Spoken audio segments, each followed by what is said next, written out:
Hello and welcome to Your Yes-Filled Life. I'm Brenda Winkle, and this podcast is for high-performing, empathic women who are ready to stop second-guessing themselves and start trusting what they know. Maybe you're successful in your career or business. People rely on you. You make difficult decisions every day, and yet sometimes the moment someone else's emotions, expectations, or opinions enter the conversation, your own clarity starts to disappear. If you've ever wondered, how can I be so confident everywhere else in my life but struggle to trust myself when it comes to my own needs, you are in the right place. Each week, we'll explore self-trust, nervous system regulation, emotional energy, boundaries, intuition, and the everyday moments where your life changes, not because you've become someone new, but because you learn to stay connected to yourself.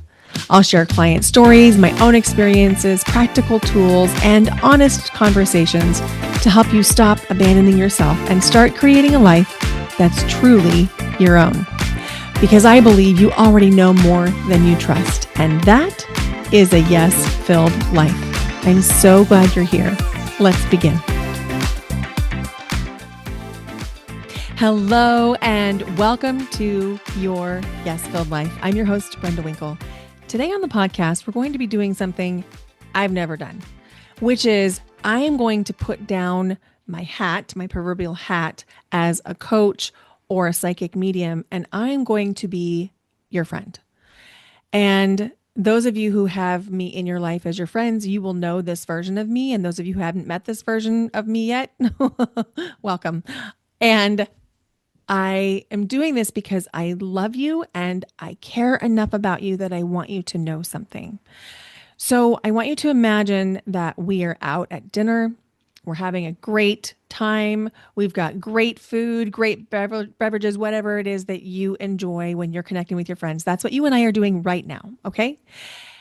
And as you talk to me, I'm not in the role of your coach. I'm not in the role as your psychic medium. I'm in the role of your friend who loves you and cares about you. And that's where we're going to start this episode. So as we get into today's topic, we're going to be talking about the idea that you can do all the personal and professional development work in the world, but if you are unwilling to look at the habits, situations, environments, relationships, etc., that are creating challenges, insight alone won't actually create the change that you're seeking. You could read every book, go to therapy, listen to every podcast, sign up for every summit, even hire a coach. You can journal, meditate, practice breath work all the livelong day and be incredibly self-aware.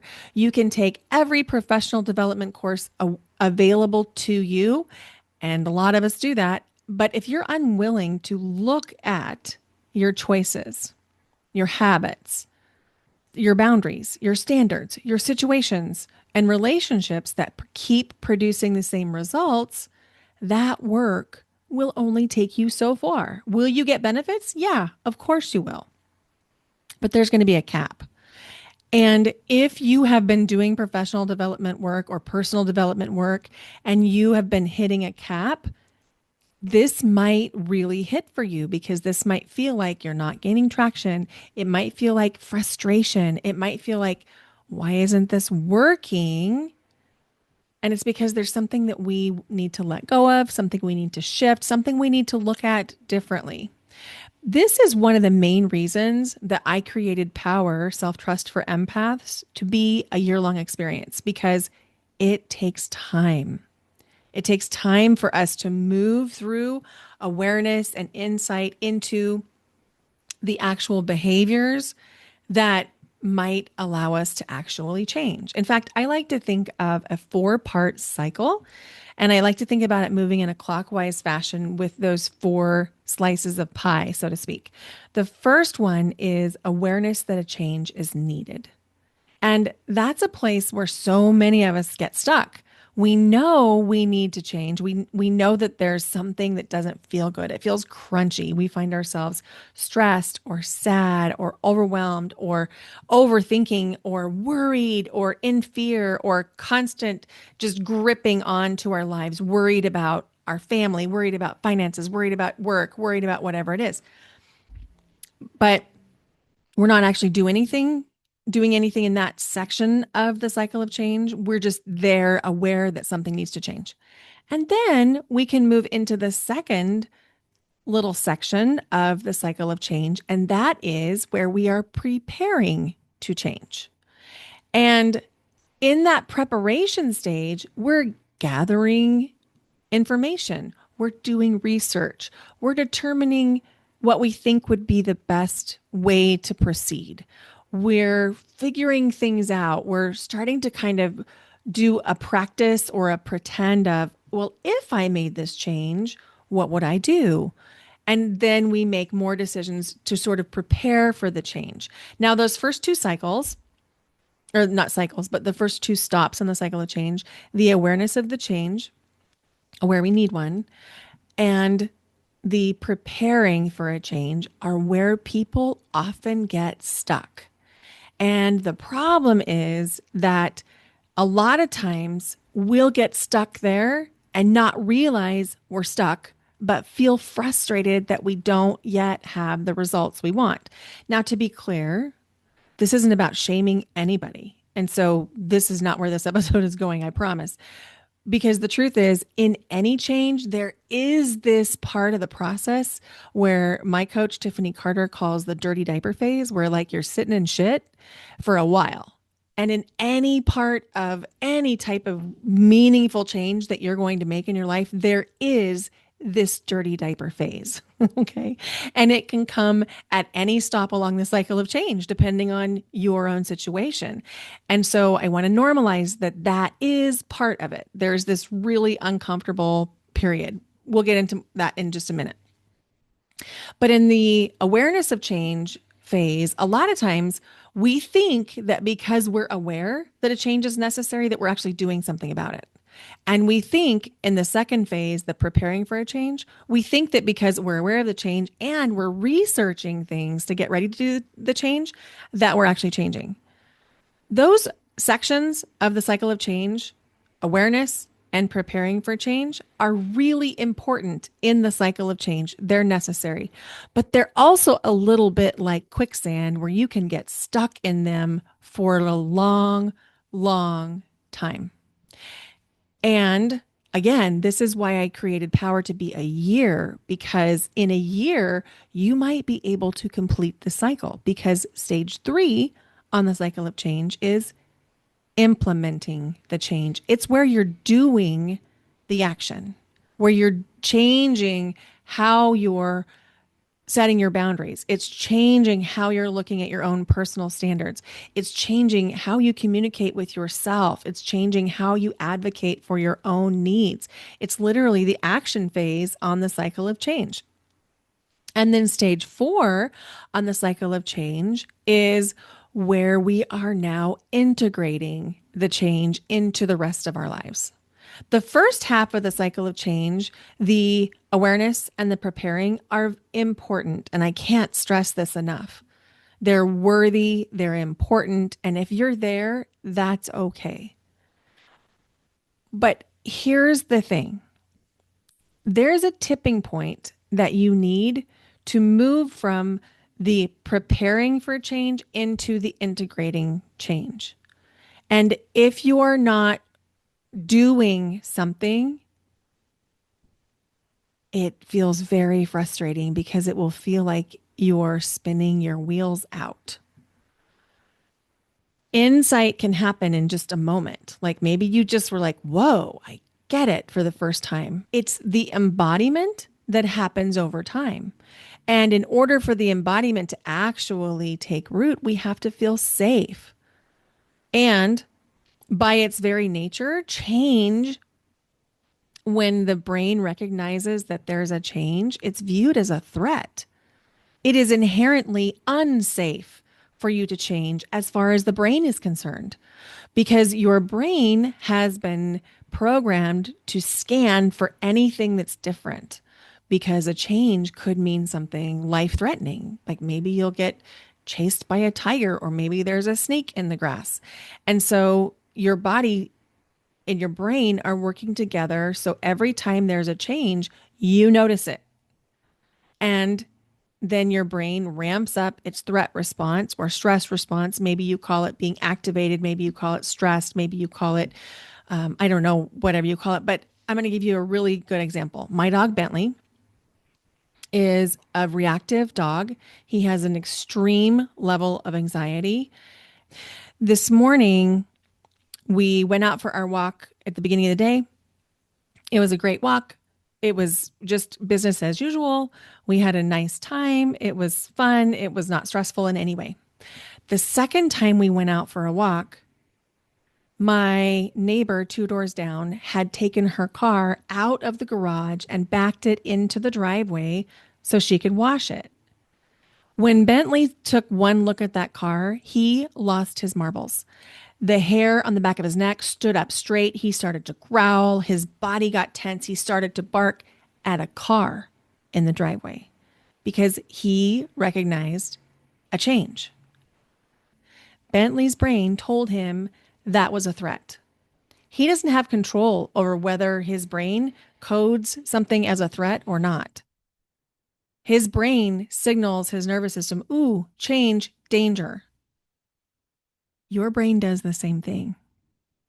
So when you get ready to try and implement a change, if you haven't been working with your nervous system to be able to tolerate the discomfort of recognizing, ooh, a change, your brain will send out all kinds of danger signals and it will stop you. So when we start to build that capacity to sit in discomfort of, ooh, this is a change, I'm feeling a way about this, and we work with the nervous system to create safety with tapping or breathwork or somatics, then we can start to implement some changes. But embodiment happens only through that repetition. It happens over and over and over and over again. So the third time I took Bentley out for a walk, we knew the car was there. And I told Bentley, there's a car in the driveway. And Bentley's really, really, really smart. So I can speak to him like that. I was like, car is still in the driveway and you're fine. So we just went a little bit more slowly. We stayed on the porch for a second while he could assess the threat of the car. And then he looked up at me, got a little piece of string cheese, and off we went on our walk. So he's repatterning. And the same thing is happening for you as you start to repattern things, moving from the awareing and preparing stage into the implementing stage if you're working on your nervous system. That's why power is a year, because it takes time. It takes repetition. So again, if we look at the cycle of change, we have awareness, then we have preparing, then we have implementing. The implementing is where we're taking action. And this is really why I want to talk to you today and to share with you the things that I would share with you if I wasn't your coach and I didn't want to hurt your feelings. Because there are some things that you're doing that are keeping you from moving from the preparing stage into the implementing stage. Okay, so we're going to take a metaphor first before we dive right into this. Have you ever tried to wash out a jar that you maybe had jelly in? Maybe there was jelly or jam, and you need to clean it out for the recycling, or you want to clean it out because you want to run it in the dishwasher and save it, whatever the case is. You put it in the sink and you run water, and you're running water into the jar. And as the jelly or jam on the sides of the jar begins to loosen, it floats up to the top. And what you're waiting for as you're cleaning is for the water to run clear. When the water runs clear, then you know the jar's getting pretty close to clean, right? Okay. So if we imagine that you are the jar and the change that you want to implement is the water, the jam or the jelly represents some of the habits, beliefs, and behaviors that need to shift. If we continue to pour in water, and water in this metaphor could be your coaching or your therapy or your journaling. We keep pouring in water, but we're also continuing to refill the jar with jam.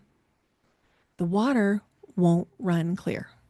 Even if we have the water that we're pouring in there running as fast and hard as it can. If we're pouring jam in as the water's releasing the jam on the sides, it won't matter because there's still jam in the jar. If you are continuing certain behaviors, certain relationships, lack of certain boundaries, it's like you're pouring jam back into the jar you're trying to clean. And I want to say this in the most loving way possible. Self-awareness can help you understand why a pattern exists. Self-leadership is asking you, what are you going to do about it? And I know you're a self-led person because you're attracted to this podcast. You can understand that you feel a level of fear around applying for the new job or around deciding that you're not going to feed your emotions with sugar, or understand that you've been avoiding difficult conversations, or understand why you keep saying yes when you mean no. All that understanding is really important, but it won't interrupt the pattern on its own. It's not enough to know it. Knowing it is good. And again, we've already established being aware of the change needed and then preparing for the change are important. But knowledge is only going to get you so far, especially if you're not willing to change a couple key things. Here's some examples. Knowing that you avoid rejection, that knowledge doesn't mean that it makes it any easier for you to submit the application without doing some work. Knowing that you overgive doesn't automatically create the boundary. Knowing that you reach for the gummy nerds late afternoon does not actually shift your blood sugar. Knowing doesn't do it. There's an action needed. Inside power, we don't stop recognizing just the pattern. We don't stop there. We recognize the pattern and then we lovingly work together to practice responding differently while real life is happening. And this is where self-trust becomes more than just an idea. Because here's the thing. Sometimes you aren't aware of how much jelly you're pouring back into your own jar. So one of the places that I see it a lot is with women who are in unhappy marriages, maybe abusive marriages. They do tremendous amounts of personal development work. They get therapy, they do the coaching, they're taking the actions, they are setting the boundaries in most cases in their lives, like in most topics of their lives. But then they go home and they're mistreated. There's total lack of reciprocity where they're carrying the entire load of the family. They're exhausted, they're depleted, and they come back to me and they're like, I don't know why I'm not changing. Well, it's because you're continuing to pour jelly into the jar that you're trying to clean. Another place I see it is with work. If you know that you are in a job that for you is not healthy, and you continue to tell me why you have to stay in that specific role, and you're unwilling to get any trainings or certifications to give yourself different opportunities, and you're unwilling to apply or even ask questions about other roles, you're pouring more jelly into your jar. Sometimes additional personal development can be a very sophisticated way that your ego has of delaying a decision. So you'll go do lots of personal development work and then just delay making the change. And what happens in clients who make the change is phenomenal. Again, I want to come back to what my coach Tiffany Carter calls the dirty diaper phase. There will be a phase at any one of these stages where it feels like you're sitting in shit. And that's one of the reasons why we have to build up that nervous system capacity to allow ourselves to develop the ability to sit in the discomfort of change. I have one client who came to me because she wanted to increase her intuitive access. And that is still true. She's still working on her intuitive access. In fact, it's through the roof. It's really, really cool. Very, very amazing. She's incredibly talented. One of the things that became clear after our first year of working together was that one of the biggest things that was blocking her intuitive access was the fact that she was being mistreated, abused in her marriage. And we don't talk about this often enough because a lot of times there's a stigma around what it looks like for abuse. And I don't know if you know this, but that was my story. 19 years ago, I left an abusive marriage with 2 suitcases, $400, and my 5-year-old. And a lot of us are really scared to make that kind of a change, to walk away from everything. And I'm not suggesting that you do that. Please don't hear that. That is not my suggestion on any stretch of the imagination. I am telling you that there will be a tipping point when you're willing to do the thing. And in some cases, that's the only way through. Now, I'm not suggesting that everybody get a divorce. That's not it at all.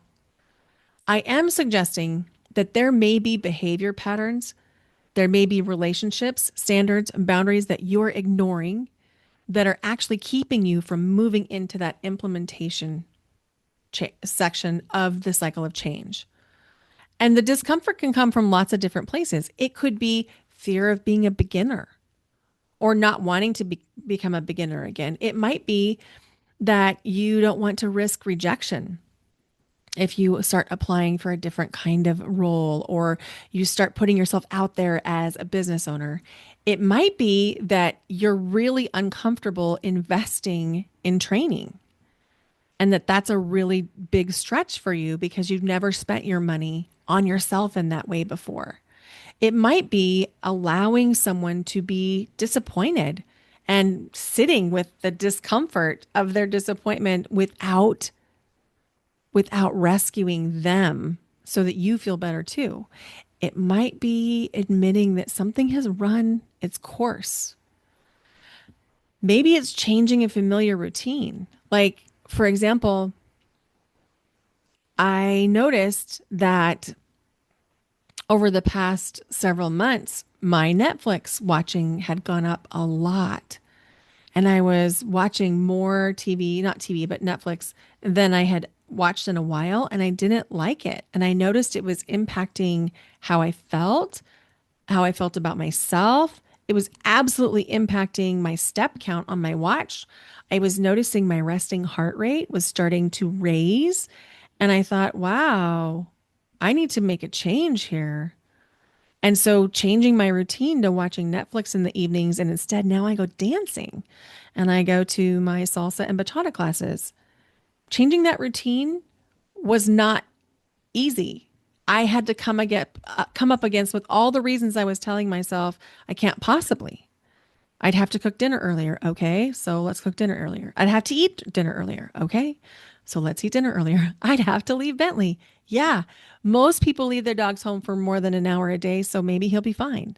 And there were all those things that I had to work through just to give myself the permission slip to go take dance classes. So when I say I have the utmost compassion for what this is like, I really do. I get it on so many levels. I get it in terms of health. I get it in terms of relationships. I get it in terms of behavior and routines and starting a business and being willing to walk away from careers into new careers. I get it because when we give up the temporary comfort / familiarity of whatever's current, there's a really uncomfy part in that. It's that dirty diaper phase.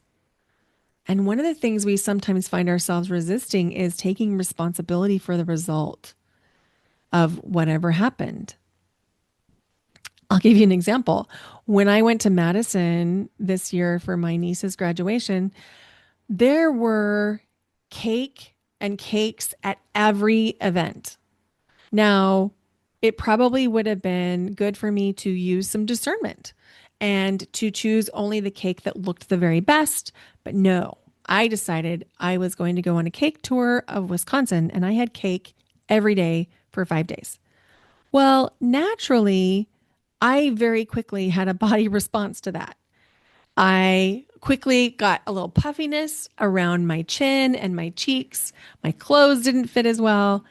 And the result is I probably gained pounds. I didn't get on the scale to know that because I didn't really need to.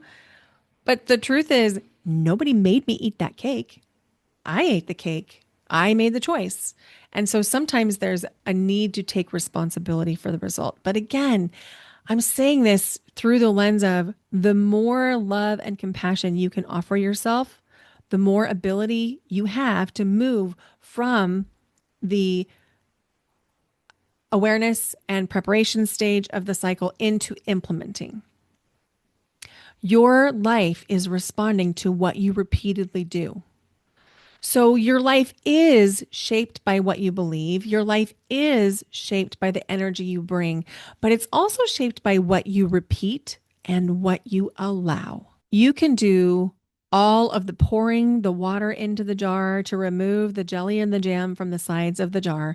But if you keep pouring more jelly into the jar, you're going to have more jelly in the jar, which means if you're doing all this personal development work and you're really taking care of yourself, you're doing a self Reiki practice, you're doing breath work, you're showing up for your support with your coach, you're doing all the things, and you're going home to an unhappy marriage where you're not treated with respect or dignity or reciprocity. There's only so much Reiki and breathwork can do. If you're going to a job that you hate and it feels like it's sucking the life out of you, there's only so much that your positive thinking and journaling is going to be able to do. You might have understandable reasons for doing the thing that you're doing, whether that's staying in a job or staying in a town or staying in a home or staying in a relationship or not starting a business or not writing the book. You might have really justifiable and understandable reasons, and only you know that. So there's no judgment here. Only you know what's right and best for you. You might be stressed and tired and overwhelmed and looking for comfort, and you deserve all the compassion in the world for that. And your body is still responding to what you repeatedly give it. So if you're continuing to put yourself in situations that are harmful, emotionally, spiritually, psychologically, or physically, there's going to be a limit to how much benefit you're going to get from these other types of practices. So, for example, your career is responding to the applications you do or do not submit. Your business responds to the offers you do or do not make, or the way in which you're showing up to let people know you have a business. Your relationship is responding to the standards you set for yourself and to the boundaries you do or do not hold. Your finances are responding to the decisions that you repeatedly make.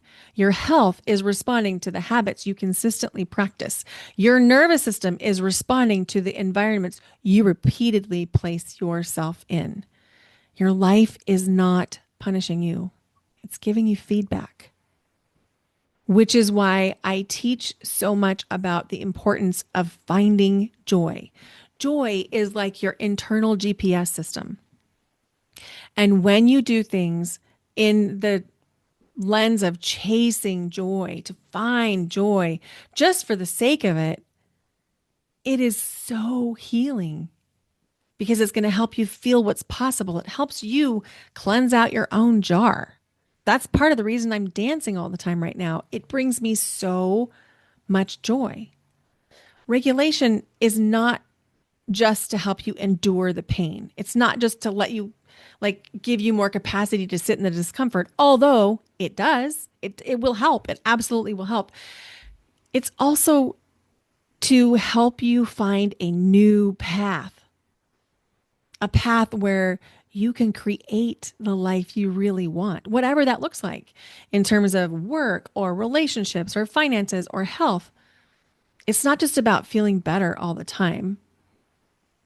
It's about being intentional and building capacity to believe that you deserve to feel better, that you deserve to find joy, that you deserve to experience it. Sometimes regulation, I think most importantly, gives you the capacity to change the life you have. I know that for me personally, I would not be living the life I now live without breathwork and somatics. I just had a somatic coaching session this morning, my own session where I was the client, and I have every week for more than 3 years, almost 4 years at this point, every week, my own somatic coaching session. And it has become the anchor for my week. It is so important to me. And I value Sheena so deeply. And we coach each other. We've been through this together. And we were talking this morning at the end of our session that it feels like we've shifted now from doing inner child work and parts work into now we're expanding and we're plotting this new path. And that feels so exciting. And I want that for you. I want it to feel like you can finally let go of all the healing stuff and you can just create the life. But in order to do that, we have to create some change. And that's exactly the kind of capacity that we build inside power through the repetition, through the multiple cohorts. Not just the ability to identify what's wrong, but the ability to actually step into the implementation of how can I shift this? And then, even more importantly, once you get through the implementation phase where you're starting this, we're going to work you into integration. And that's why there's a pause between cohorts so that you can integrate the pillars of power, presence, optimize, wisdom, embodiment, renewal into your life. And then you come back for another cohort, try it again from a whole new angle. One of our participants in the last call last week said that taking power this time, it's her second cohort, was so cool because she can feel the changes that are happening. She can feel how it's integrating into her body. And that's the point.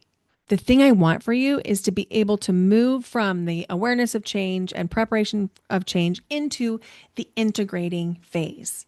And for that, it takes some action. And that's what we do inside Power. That's the capacity that we build through the practices, the pillars, and the nervous system regulation work. It's not just the ability to identify what's wrong. That's not it. It's about allowing yourself to feel supported and grounded while you expand into this new life that only you get to create.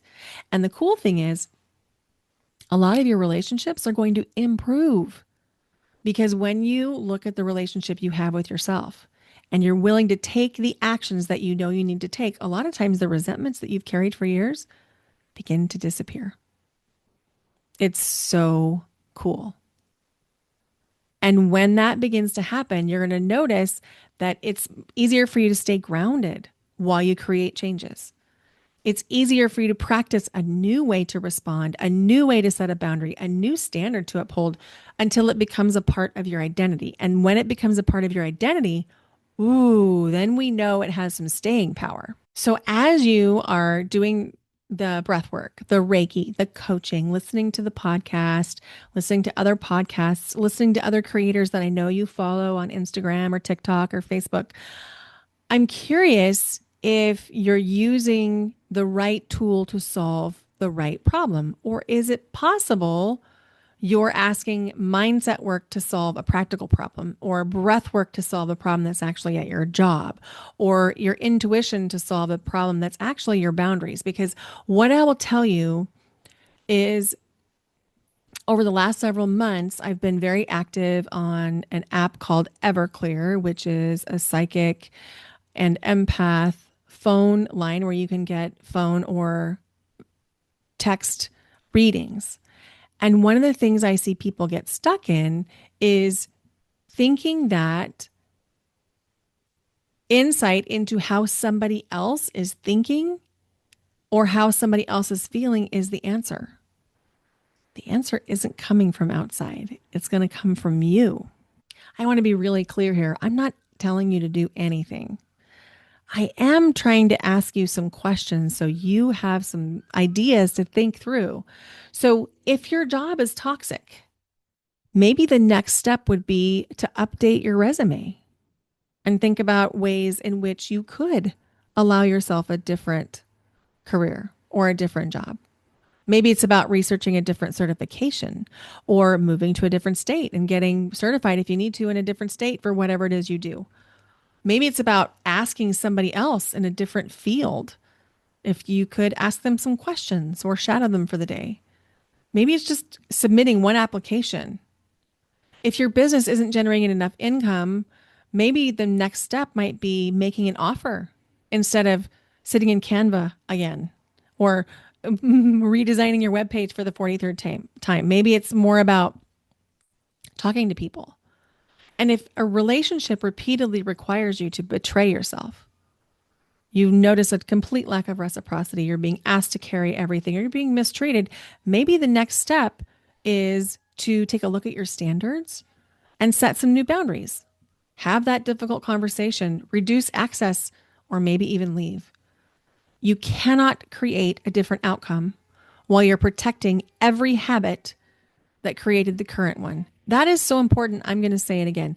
You cannot create a different outcome while protecting every habit that created your current life. Now, this is not about blame. Not every problem is simple, right? There are real life consequences, real life ramifications. And this is certainly not about blaming people. There is no blame here if you found yourself in a situation that's not good for you, whether that is trauma or a disability or a health condition or financial pressures or discrimination or caregiving responsibilities or even systemic barriers. There's no blame here. Not every difficult situation can be solved by trying harder. Some changes actually do require time, money, support, planning, and access. And sometimes people are operating inside very real constraints. But I'd love for you to think about, where can you claim some agency? Where can you step a little bit more fully into your own power of choice? Is it a perspective change? Is it being willing to see love in the current situation? Is it being willing to love yourself so deeply that you raise the standard of what you're willing to tolerate and what you're willing to feel like? You don't need to have unlimited control in your life to begin to use the agency that you already have. So let's start small, okay? I want to tell you, you don't have to leave the job today. You don't have to leave the relationship today. You don't have to cut out all sugar today. You don't have to do any big sweeping thing. In fact, I don't think that's the right thing. Instead, can you research one training? Can you research one healthier, sweet option? Can you look at adjusting one standard or one boundary? Could you submit one application? Can you make one new choice? Maybe it's like me. I decided I wasn't going to sit and watch Netflix. I was going to go meet people and dance. Now, I make it sound like it was a simple choice. Honestly, it wasn't. It wasn't a simple choice because it required me to pay money to join a dance studio. It required me to leave the house at the end of the day, which I am known to not like to do. It also required me to get out of my comfort zone and go meet new people. And it required me to dance in public, which, although I love to dance and I have always loved to dance, this is totally new because everything that I've danced before this studio was done in private lessons, and it was done only in communities of other people who were learning dance. This is different. This is me dancing in public at events, just like an event anyone could go to, you could go to. So did it take a little bit of courage on my part? Yeah, Sure did. Am I glad? Yeah, I sure am. And that's the feeling that you're probably going to have as you decide to step into these changes. There aren't very many decisions in life that are like all yes or all no. There's often a little bit of, well, I don't know if I want to change that. Or maybe it's even fear, or maybe it's resources that are holding you back. Just let it be what it is and take the next step, whatever that is. It doesn't have to be dramatic. It just needs to be some type of forward motion. The familiar is often going to feel safer than the unknown, even if the familiar isn't what you want. So keep in mind that your nervous system might be coding any type of change as a potential threat. You might feel really scared. That's okay. It is very common for people to prefer something that they know, even if it's frustrating, than something they don't know. A new choice might threaten your sense of belonging or your sense of identity, might change how other people see you. That might be real. It might require you to become a beginner at something. And that feels away, but you can do it. And it might ask you to release an identity built around being helpful, being needed, being confident, being easy to please, or eager to please. Might require you to shift that. Might expose you to some rejection, and it might even cause you some grief. You might not be resisting the action itself. You might be resisting who you'll have to be in order to take that next step. And that's okay. Power is designed exactly for this threshold because I know that for me, as an empath, somebody who's really sensitive and caring, I could not have made the changes in my life without support. I needed support to leave an abusive marriage. I needed a whole agency to support me and then a lot of friends. I did not do it by myself. I moved into a shelter. I had a whole team of counselors and therapists and legal aid at my disposal. I had somebody who loaned me a car. I had a whole group of women who furnished my house after I left everything behind with those 2 suitcases. I did not do it by myself. I did not build my business by myself. I have had tremendous help and support and mentorship over the years. I have invested hundreds of thousands of dollars in my own education to be the entrepreneur that I now am. I have signed up for masterminds that were terrible, that literally I felt like I wished I could have gotten my money back. I've signed up for incredible, life-changing retreats and masterminds. I've signed up for mentorship. And I still have coaches and mentors and healers on speed dial because I know I need it. I have all the ADHD tendencies. My daughter has ADHD. I have CPTSD, and you treat CPTSD and ADHD the same. So that's another story for another episode. But the point is, my brain works in a really specific way. And I know how much courage it takes to make changes. And I know that I had help along the way. And if you need help along the way, I am here for you. None of us who make meaningful changes in our lives are doing it by ourselves. I promise you that. No one is doing it by themselves. And the people that are doing it by themselves are not getting very far. Or they're lying. One of those two things. Power is for the person who already knows a lot of things, but needs that structure, support, and practice and communicate. Power is for the woman who already knows a lot, but needs the structure, support, practice, and community to live differently. It's for the person who's ready to stop collecting insights and move from that awareness and the preparation stage in the cycle of change into the implementation and integration, the one who's really ready to take the action. The wait list is where you begin if you know this is for you. Now, some people don't want a framework. Some people want a really personalized, customized plan. Maybe it's navigating a career transition or building out a business or tracking energy of your business or tracking energy of employees or even potential employees. Or maybe it's deciding to shift or change a relationship, maybe even ending a relationship, or maybe it's a significant business decision. Or maybe it's the person that knows they need to change, but just can't quite see the sequence of how to do that. Private coaching might be an option for you. And this is for the person who wants a customized strategy for her specific situation. We look at the whole picture.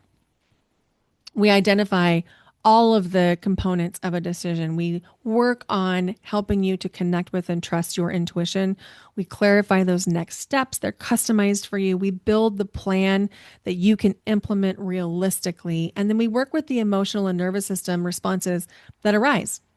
And if that sounds like you, I am accepting 2 new clients in August for private coaching. I'll put the link here where you can apply. It is by application only. And you go to brendawinkle.com/coaching for that, but I'll put the link in the show notes. Power is the place for sustained identity level practice. Private coaching is the place for a custom plan around a specific season or business or decision or transition. So I have some questions for you as we come to a close. Where are you asking personal development to compensate for a choice you're unwilling to make? Where are you stuck in the information gathering phase instead of taking the next obvious step? What result are you asking for while protecting the pattern that prevents that result? What situation are you trying to regulate around instead of changing the situation? And where are you saying you have no options, but the truth is you just don't love all the options available? So could you create a different option? And what's one action you can take today that you already know would move your life forward? The question is no longer, what do I know? The question is, what am I willing to do with what I know? Here's what I want you to know. I've been where you are as you're moving from the, I know I need a change, I'm preparing for the change, to the implementing change, and knowing that that feels like it's just a really big, scary step. I know that feeling. You don't have to change your entire life today. That's not what I'm asking for. In fact, I think I would caution you against it. We've got to make sure some other things are in place so that you have the nervous system capacity to not blow it up. But you do need to stop pretending that insight alone is going to create a different situation for you. Your reasons matter, your history matters, your nervous system matters, your constraints matter, and your choices still matter. But that action step that you're not taking matters even more. You can do it. You can set one standard, hold a boundary, make a call, submit the application, do the thing. And if you know you're ready for more than another moment of insight, join the waitlist for power. That is your next step. It's a year-long experience for people who are ready to build self-trust, strengthen discernment, and regulate their nervous systems, and practice taking aligned action in real life. We are not chasing perfection here.